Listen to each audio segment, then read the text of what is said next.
हाय, हम चंदन। आज हम एक 11 क्लास का जो हिस्ट्री आज क्लास स्टार्ट करने जा रहे हैं। आज हिस्ट्री क्लास आपके लिए बहुत इंपॉर्टेंट रहेंगे। ठीक है, आज का हिस्ट्री क्लास यदि हमारे चैनल को सब्सक्राइब नहीं किया है, सब्सक्राइब कीजिए और बेल आइकन को प्रेस कीजिए, जिससे कि आगे आने जो वीडियो मिलेंगे आपको पहले मिलेंगे।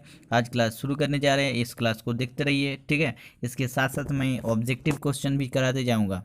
ठीक है, तो चलिए आज से शुरू करते हैं। ठीक है, चलिए शुरू करते हैं। जो आज हम आरंभिक समाज के बारे में डिस्कस करेंगे। ठीक है, इसके बारे में आज पढ़ेंगे। चलिए, जो आरंभिक समाज है, देखिए आरंभिक समाज जो है, परिचय देखिए इंट्रोडक्शंस में जो प्रत्येक है ना, प्रकृत मनुष्य की स्वाभाविक जिज्ञासा यह होती है कि सर्वप्रथम मानवीय अस्तित्व का उद्भव कब और कैसे हुआ है। ठीक है, इतिहास की बात करें, मतलब इतिहास जैसे माइंड में हम लोग कहते हैं कि उद्भव इतिहास कहाँ से हुआ और कैसे हुआ है। ठीक है, तो मानव ने सर्वप्रथम किस प्रकार आरंभिक समाज का निर्माण किया। जो आदमी है, मनुष्य ने मतलब सबसे पहले फर्स्ट मतलब प्रारंभिक समाज का निर्माण कैसे किया है, शुरू कैसे किया है। ठीक है, विश्व इतिहास की विषय वस्तु इस प्रथम खंड में हम इन्हीं प्रश्नों का उत्तर खोजने का प्रयास करेंगे। ठीक है, तो मानवीय अस्तित्व के उद्भव की कहानी बड़ी ही रोचक है। मगर यह प्रश्न विशुद्ध इतिहास का विषय ना होकर कुछ नेतृत्व विज्ञान का भी विषय है। यूँ तो पहले एक विषय के रूप में नेतृत्व विज्ञान इतिहास का ही अंग था। तो 19वीं शताब्दी के मध्य एक स्वतंत्र वैज्ञानिक अध्ययन के रूप में नेतृत्व विज्ञान विकास हुआ, और नेतृत्व विज्ञान यानी मानव शास्त्र के तहत हमें मानवीय अस्तित्व के उद्भव एवं विकास का अध्ययन करते हैं। ठीक है, तो आज से लगभग कितना 4 अरब 70 करोड़ वर्ष पूर्व पृथ्वी का जन्म हुआ। याद रखिएगा कि जो जन्म हुआ है 4 अरब 70 करोड़ वर्ष पूर्व पृथ्वी का जन्म हुआ, यह अनुमान लगाया जा रहा है। और यह 190 करोड़ वर्ष पूर्व पृथ्वी पर होने वाले रासायनिक एवं भौतिक क्रियाओं के फलस्वरूप भौतिक तत्व से जीव तत्व स्वतः ही अस्तित्व में आ गया। ठीक है, तो बोलने का यह मतलब है कि यहाँ पर जो रासायनिक और भौतिक क्रिया के फलस्वरूप यानी भौतिक तत्व से ही जीव का स्वतः ही अस्तित्व में आ गया। ठीक है, यानी भौतिक तत्व से। मानव शास्त्रियों की अवधारणा है कि मानव का निकटतम पूर्वज जमीन पर चलने वाला बिना पूंछ वाला बंदर यानी बंदर सम कोई प्राणी था। ठीक है, मतलब उन लोगों का मानना था कि एक बंदर था शायद बिना पूंछ वाला। ठीक है, और विकासवादियों के अनुसार मानव का निकटतम पूर्वज कोई बंदर ना होकर एक प्रकृत मनुष्य अथवा नरवानर था। ठीक है, और बताया जा रहा है कि 20 से 30 लाख वर्ष पूर्व एशिया यानी पूर्वी दक्षिण अफ्रीका में है ना, ऑस्ट्रेलोपिथेकस अफ्रीकीनस के अस्तित्व के प्रमाण मिले हैं। ठीक है, इसके खोजकर्ता है ना, रेमांड डार्ट महोदय ने इसे जीवाश्म और कपियों एवं मानव के बीच की कड़ी एक विलुप्त कपी मानव प्रतिनिधि बताया। 1 लाख से 40,000 वर्ष ईसाई पूर्व जर्मनी में है ना, नियांडरस्थल मानव के अस्तित्व के प्रमाण मिले हैं। इसकी शारीरिक रचना मानव के समान होने के कारण इसे मानव का निकटतम संबंधी माना गया है ना। यह मध्य पुरापाषाण संस्कृतकालीन संस्कृति का प्रतिनिधित्व था। ये पहले मानव थे जो समूह में रहते थे एवं आखेट एवं खाद्य संग्रह इनकी आजीविका का मुख्य साधन था। ठीक है, यही प्रथम मानव था जिन्हें सर्वप्रथम आग का प्रयोग किया गया। संभवतः इसके मृतकों की है ना दफनान भी आरंभ कर दिया गया। ठीक है, उसके बाद इसे विश्व इतिहास के प्रथम दार्शनिक मानव की संज्ञा दी गई। नियांडरस्थल मानव का काल अंतिम हिमयुग के अंतर्गत आता है, अतः और ये अत्यधिक सर्दी से बचाव के लिए इन्हें गुफा में रहना आरंभ कर दिया। क्योंकि ये समूह में रहते थे, अंततः संभव सामाजिक संरचना का सूत्रपात इनके समय हो गया होगा। उच्च पुरापाषाण काल में 35,000 ईसाई पूर्व है ना नियांडरस्थल मानव का स्थान क्रो-मैग्नन मानव ने लिया। इसे विद्वान ने होमोसेपियंस अर्थात बुद्धिमान मानव की संज्ञा दी गई। इनकी शारीरिक बनावट वर्तमान मानव की तरह ही थी। याद रखिए, मतलब इसकी शारीरिक बनावट वर्तमान जो मानव है उसके जैसे थे। ये मानव गुफाओं के अलावा है ना झोपड़ी बनाकर भी रहने लगे।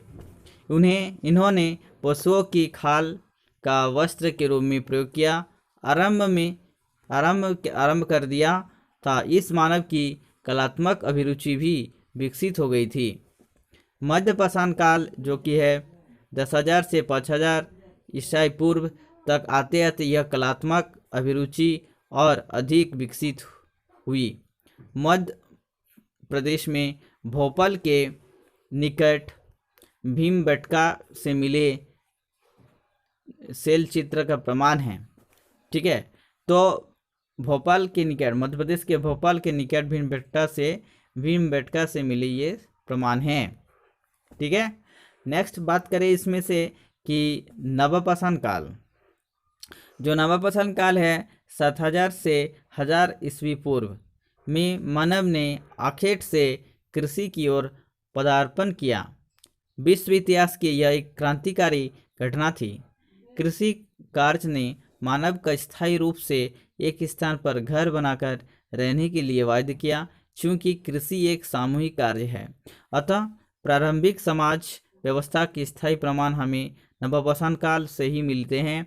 कृषि कार्य के लिए सिंचाई आवश्यक, चूँकि उस समय मानव पानी को एक स्थान से दूसरे स्थान तक ले जाने की तकनीक से परिचित था। अतः उन्होंने अपनी स्थायी आवास नदियों के किनारे विकसित किए। नदियों के किनारे आवास बनाने एवं उसके पास को भूमि पर कृषि कार्य करने से सिंचाई करना आसान हो गया। यही कारण है कि विश्व इतिहास की जितनी भी प्रमुख सभ्यताएं हैं वे सभी नदियां के किनारे ही विकसित हुई, है ना। दजला एवं फरात नदियों के बीच विश्व इतिहास की प्राचीनतम सभ्यता मेसोपोटामिया की सभ्यता विकसित हुई। क्या इसमें जो दजला एवं फरात नदियों के बीच बोल रहा कि इतिहास प्राचीनतम सभ्यता मेसोपोटामिया जो है इस सभ्यता का विकसित हुई। मेसोपोटामिया का वर्तमान नाम इराक है। क्या नाम है? इराक है। याद रखिएगा इसमें से जो वर्तमान नाम क्या है? इराक है। पुरातत्व शास्त्रियों को सर्वप्रथम प्रारंभिक शहरी समाज के अस्तित्व के प्रमाण मेसोपोटामिया में मिलते हैं। ठीक है, मेसोपोटामिया की सभ्यता के तहत 3 प्रमुख सभ्यता का अध्ययन किया जाता है जो इस क्षेत्र में क्रमशः एक के बाद एक विकसित हुई। ये सभ्यताएं देखो, सबसे पहले जो सभ्यताएं हैं सुमेरियन सभ्यता, दूसरा जो है बेबीलोन की सभ्यता अथवा अक्कादियन सभ्यता, तीसरा सभ्यता जो कि है असीरियन सभ्यता। क्या सभ्यता? असीरियन सभ्यता। याद रखिएगा 3 सभ्यता। इसमें से सुमेरियन सभ्यता की बात करें तो सुमेरियन सभ्यता के आरंभिक निर्माण मानवों ने पहले, है ना, दजला एवं फरात नदी के घाटियों में ग्राम बसाए होंगे, जिन्होंने कलात्मक कालांतर में विकसित होकर नगर का रूप ले लिया होगा। सुमेरियन सभ्यता के तहत कई नगरों जैसे ऊर, क्या होगा, ऊर, कीस, निपुर, एरक, एरीड, हाँ, लारसा, लगास, निसिन एवं निनिवह आदि के अस्तित्व के प्रमाण मिले हैं। निपुर इस सभ्यता का प्रथम नगर था, जिन्होंने काल 5262 ईस्वी पूर्व निर्धारित किया गया। सुमेरियन सभ्यता के आरंभिक शहरी समाजों का प्रारूप प्रगतिशील प्रतीत होता है। इस सभ्यता का प्राय प्रत्येक नगर यानी नदी अथवा नहर के किनारे एवं मंदिर के इर्द गिर्द बसा होता था। नगर के ओर से खेत होते थे। नगरों में खजूर, अनार, अंजीर, अंगूर आदि के वृक्ष होते थे। ठीक है, होते थे। नगर के चारों ओर बात करें कि नगर के चारों ओर धूप में सुखाई गई ईंटों की चार दीवारी होती थी। इस चार दीवारी के बाहर गरीबों की झोपड़ियाँ होती थी। जो चार दीवारी होता था, वो चार दीवारी के बाहर क्या होता था, गरीबों की जो झोपड़ी होती थी। धर्म के प्रति समाज के लोगों का अत्यधिक झुकाव था। ठीक है, तो धर्म जो था, धर्म के प्रति जितने समाज लोगों का ज़्यादातर लगाव था उसके पर। प्रत्येक नगर के अपनी संरक्षण एवं देवी देवता होते थे। प्रत्येक नगर में बात करिए कि जो प्रत्येक नगर होता था, सब में देवी देवता वास करते थे यानी संरक्षित होते थे।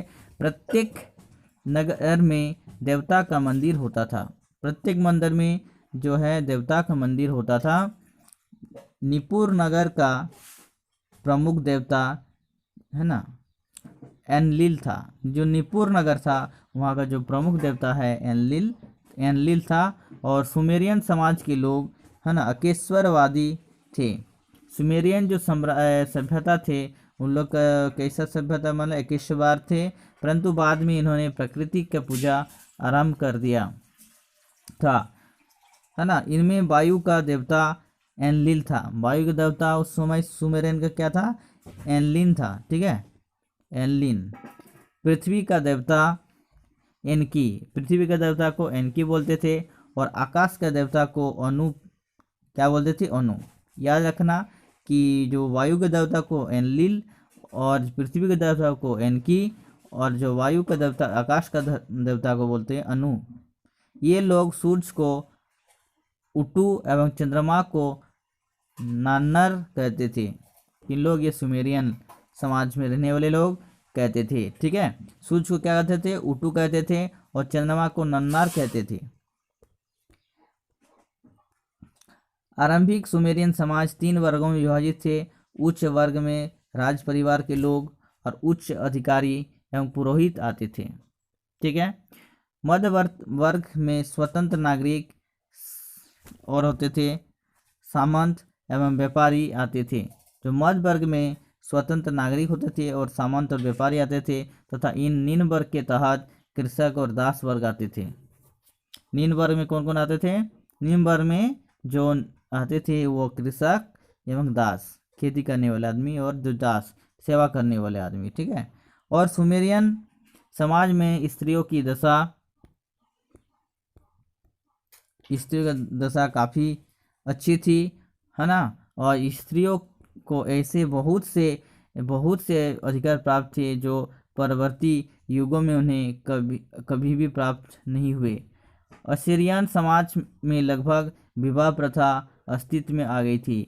सुमेरियन सभ्यता के आरंभिक समाज की अर्थव्यवस्था का प्रमुख आधार कृषि, पशुपालन और व्यापार था। सुमेरियन समाज मुख्यतः गेहूं, जौ, खजूर की खेती करता था। निपुर नगर में 1949 से 50 ईस्वी में तक 1700 ईस्वी पूर्व का कृषि संबंधित अभिलेख मिलता है। ठीक है, मिला है। और जिससे तत्युगीन समाज की कृषि के क्षेत्र में उन्नति का पता चलता है। विद्वानों के अनुसार यह विश्व का प्राचीनतम कृषि पंचांग था। असीरियन सभ्यता के पतन के पश्चात इसी क्षेत्र में क्रमशः बेबीलोन एवं असीरिया की सभ्यता विकसित हुई। उक्त सभी सभ्यताओं के आरंभिक समाज के स्वरूप का विस्तृत अध्ययन हम इस खंड के में करेंगे। ठीक है, चलिए थोड़ा सा हम कर लेते हैं कि समय से आराम, जो समय शुरू हुआ है ये जैक द्वारा जो जारी जो ये सिलेबस है, उस सिलेबस में ये समय से आरंभ करके शुरू किया गया है। ठीक है, ये देखिए समय से आराम से, ठीक है, समय के आराम से यानी पाषाणकालीन संस्कृतियाँ।